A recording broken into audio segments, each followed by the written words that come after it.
If your job relies on tips, you might want to watch out for millennials and Gen Zers. A new study shows they're the worst tippers. Senior industry analyst at creditcards.com, Ted Rossman, joins us to break down this study. Ted, thanks for being here.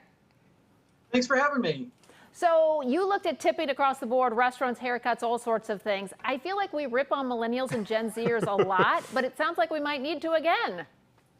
I think it's deserved in this case. Yeah, I think that there's some disappointing stats in here that not enough of us are tipping. We found that even at sit-down restaurants, where I think tipping should be pretty universal, only 75% of US adults say that they always tip in those situations.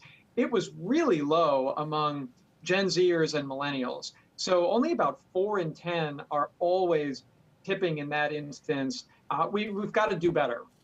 Yeah, I totally agree. And there were also some statistics that you guys found when it came to picking up takeout. Run us through what you found there.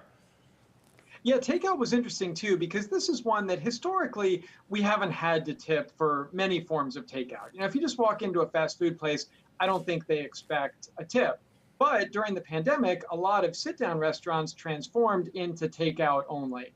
And that's where I think there may be more of an obligation to tip, just realizing it's been such a tough time for people in the service industry. No doubt about it. Only about 1 in 6 people are tipping in these instances. Wow. There was a lot of talk about tips going up during the pandemic. We all, it seemed, wanted to support our places we were going to, but did that actually happen?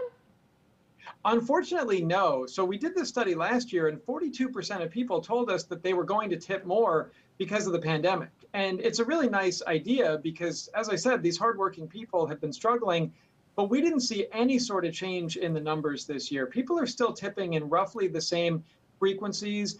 A couple that really stand out, I think we really need to do better with food delivery drivers, hairstylists. Only about 6 in 10 people are tipping there. And yeah, that fact that 1 in 4 are failing to always tip the wait staff at a sit-down restaurant. That's troubling to me also. Gen Z and millennials, you are officially on notice. Ted, thank you very much for joining us with the results of this study. Thank you. We'll do better.